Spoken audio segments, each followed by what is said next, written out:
Hello, it's me back with a series that gets no views. Yeah, these get no views when I'm doing them anyway because I like doing them anyway. This is the edition 7 of weekly football updates. Hopefully, I'm not waking up my sleeping family right now because it's like 8:45 a.m. First up, Thursday night game. The Giants lost to the Eagles. The Giants are now 1-6. The NFC East is still the worst division in the league. The Eagles are now winning with a 2-4-1 record, which is horrible. Jesus.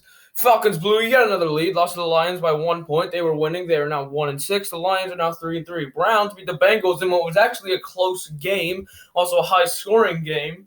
So, yeah, that happened. Browns won. They're now 5-2. Steelers and Titans. That was a really good game because the Steelers were like good early, but then the Titans started to come back and then missed a game-winning field goal. Stephen Gostkowski, he was good in the Patriots, but apparently he's not good anymore. So, yeah, the Titans lost by 3.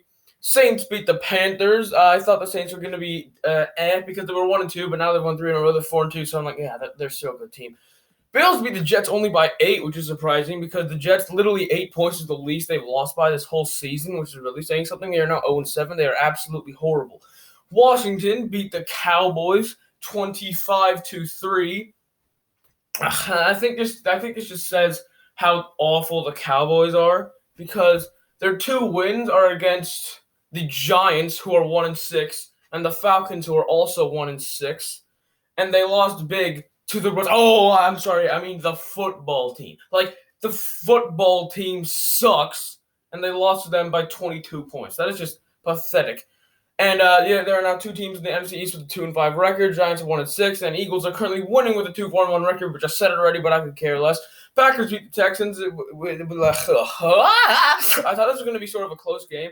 I feel bad for the Texans, man, because they're 1-6, but they're a lot better than their record shows because they should be 2-5, but they played the Chiefs, Ravens, Titans.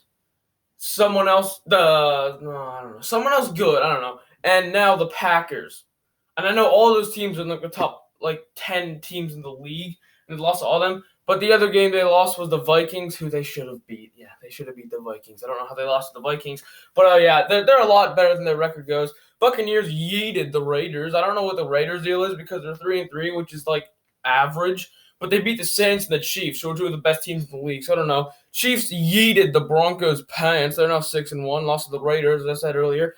49ers yeeted the Patriots even worse than the Chiefs yeeted the Broncos. Yeah, that's it. Actually, no. It was by the same points. It was 43-16 to 33-6. So, yeah, Patriots are kind of horrible. They're 2-4. Chargers beat the Jaguars. Hey, Justin Herbert got 47 fantasy points. I started him. Jaguars are, I think, shaping up to be an absolutely horrible team. They are 1-6. Chargers are now 2-4. Cardinals and Seahawks. This was a good game. One of the only games this week that went into overtime. I think this was actually the only game that went into overtime. The Cardinals won 37-34 in overtime, and the Seahawks are now 5-1. They were undefeated coming into the game. And coming into this week, there's 3 undefeated teams. The Steelers are now the only remaining undefeated team because the Titans lost to the Steelers, and the Seahawks lost to the Cardinals, who were not undefeated before, but whatever. Finally, last night's game, you got the Rams yeeted the Bears. This game could have actually been close, but it wasn't really close. Like, the Rams won by 2 touchdowns. So, the Bears, like, they're 5-2, but all 5 of their wins were, like, within 1 score. So, to be honest, I think they could just as easily be 2-5 as they are 5-2. The Rams are also now 5-2, so they're pretty good, I think.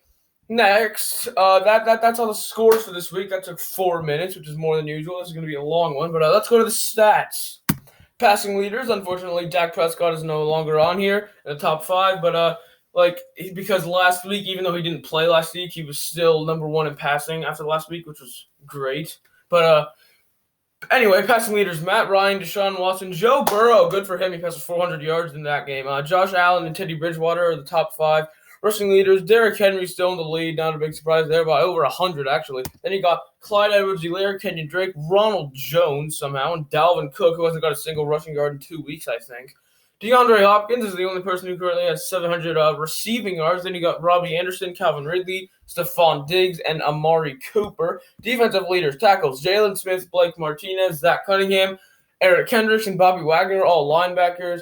Sacks leaders. Myles Garrett is destroying right now. He's ahead by 1. That's not really destroying, but it's more than usual. Usually like 0.5 or equal. Myles Garrett has 9. Aaron Donald has 8. And then next you got Brandon Graham who has 6. And Zedarius Smith who has 6. And Jason Pierre-Paul who I didn't even know was still playing. But apparently he's going to continue 4.5 sacks. Interception leaders. Xavier Howard and Kendall Fuller are still, even after last week, they both had 4 interceptions. They now still both have 4 interceptions. Tied for the league. Sorry about that. Anyway, to people with 3 interceptions, Pierre Desir, James Bradbury, J.C. Jackson, probably some other people. I don't really care about them. Anyway, this was the edition 7 of Weekly Football Updates. We have gone over everything we need to go over. Have a nice lull. Adios. Goodbye.